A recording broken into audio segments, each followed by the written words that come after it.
क्या ट्रंप की जिद ले डूबेगी भारत का रियल एस्टेट सेक्टर? क्या टैरिफ वॉर बनेगी रियल एस्टेट सेक्टर का काल?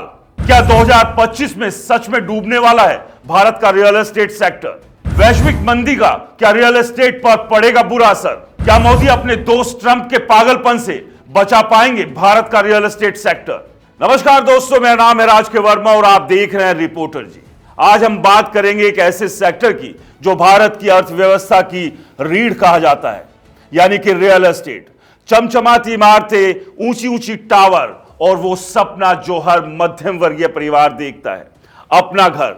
लेकिन आज ये सेक्टर एक ऐसे मोड़ पर खड़ा है जहां सवाल उठ रहा है कि क्या 2025 में भारत का रियल एस्टेट सेक्टर डूब जाएगा? टैरिफ वॉर की आग, अर्थव्यवस्था में सुस्ती की मार और वैश्विक अनिश्चितता का साया, क्या ये सब मिलकर इस सेक्टर को ले डूबेंगे? आज हम इस सवाल का जवाब ढूंढेंगे, आंकड़ों के साथ, सबूतों के साथ और उस सच के साथ जो शायद आपको सोचने पर मजबूर कर दे। तो चलिए शुरू करते हैं। सबसे पहले बात करते हैं टैरिफ वॉर की। यह कोई नई कहानी नहीं है। 2018 से ही अमेरिका और चीन के बीच व्यापारिक जंग छिड़ी हुई है। ट्रंप के दौर से शुरू हुई यह लड़ाई फिर बाइडन और एक बार फिर से ट्रंप तक पहुंची, लेकिन थमी नहीं है। 2024 में न्यूयॉर्क टाइम्स की एक रिपोर्ट के मुताबिक अमेरिका ने चीनी सामान पर 25% तक टैरिफ बढ़ा दिया। जवाब में चीन ने भी अमेरिका के आयात पर 20% टैरिफ थोप दिया। इसका असर क्या हुआ? वैश्विक सप्लाई चेन टूट गई। स्टील, सीमेंट और कच्चे माल की कीमतें आसमान छूने लगी। भारत इससे अछूता कैसे रह सकता था? 2024 में वर्ल्ड स्टील एसोसिएशन की रिपोर्ट कहती है कि भारत में स्टील की कीमतें पिछले 2 सालों में 40% बढ़ी। क्यों? क्योंकि चीन से सस्ता स्टील आना बंद हो गया। रियल एस्टेट के लिए स्टील और सीमेंट जान है। जब इसकी कीमतें बढ़ती है तो प्रोजेक्ट की लागत बढ़ती है। नतीजा, बिल्डर या तो कीमतें बढ़ाते हैं या प्रोजेक्ट्स रोक देते हैं। 2024 में नाइट फ्रैंक इंडिया की रिपोर्ट बताती है कि गुरुग्राम और नोएडा में 15% प्रोजेक्ट्स लागत बढ़ने की वजह से अटक गए। यह टैरिफ वॉर का पहला झटका है। अब बात करते हैं अर्थव्यवस्था में सुस्ती की। 2024 में भारतीय अर्थव्यवस्था की रफ्तार धीमी पड़ी। रिजर्व बैंक ऑफ इंडिया की दिसंबर 2024 की रिपोर्ट कहती है कि जीडीपी ग्रोथ रेट 6.8% से घटकर 6.2% पर आ गई। कारण वैश्विक मंदी, महंगाई और ब्याज दरों में बढ़ोतरी। जब अर्थव्यवस्था सुस्त होती है तो लोगों की जेब पर असर पड़ता है, नौकरियां घटती है, आय स्थिर हो जाती है और घर खरीदने का सपना टल जाता है। रियल एस्टेट का खेल मांग और आपूर्ति पर टिका है।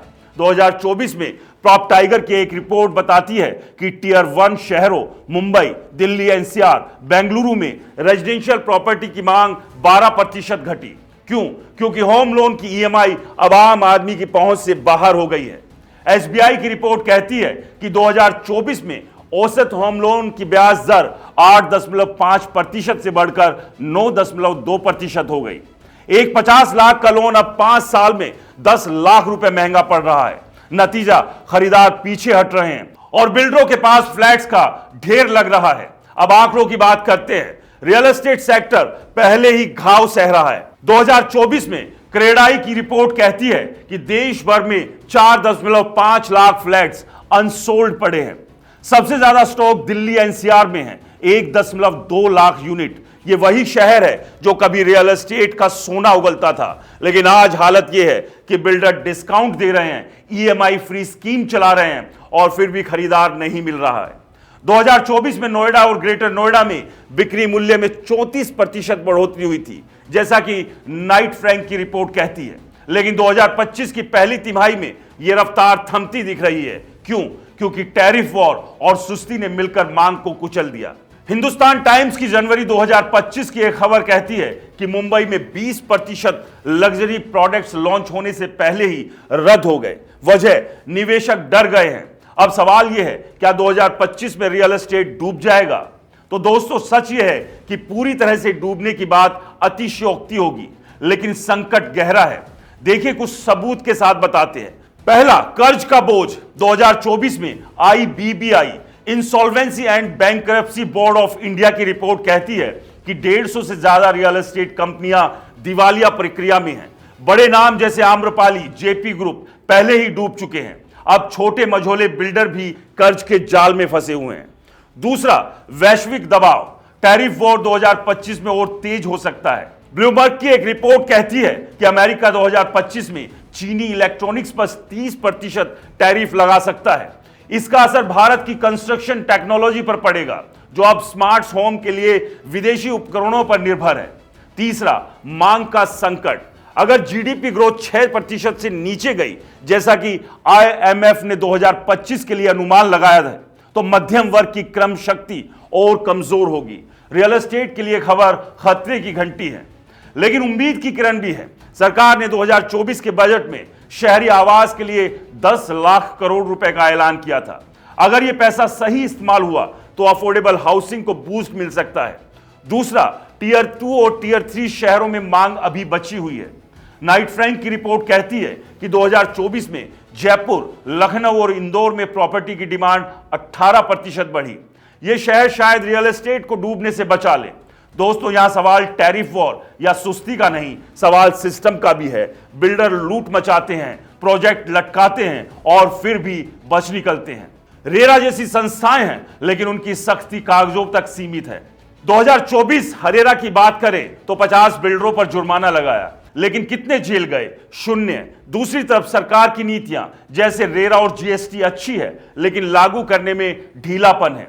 नतीजा, खरीदार भटकता है और सेक्टर डगमगाता है। तो क्या 2025 में रियल एस्टेट डूबेगा? मेरा जवाब है पूरी तरह नहीं, लेकिन घायल जरूर होगा। टैरिफ वॉर और सुस्ती ने इसकी कमर तोड़ दी है। अगर सरकार ने कदम नहीं उठाया, मोदी जी ने कदम नहीं उठाया, ब्याज दरें नहीं घटी और मांग नहीं बढ़ी, तो शहरों में रियल एस्टेट का ढांचा चरमरा सकता है। लेकिन छोटे शहर, अफोर्डेबल हाउसिंग और स्मार्ट प्रोजेक्ट इसे बचा सकते हैं। सवाल आपके सामने है, क्या हमारा सिस्टम इस सेक्टर को बचाने की हिम्मत दिखाएगा या फिर चमचमाती इमारतें कब्रिस्तान बन जाएगी? जवाब समय देगा, लेकिन सोचना आपको है, क्योंकि ये सिर्फ ईंट पत्थर की बात नहीं, आपके और हमारे सपनों की बात है। नमस्कार।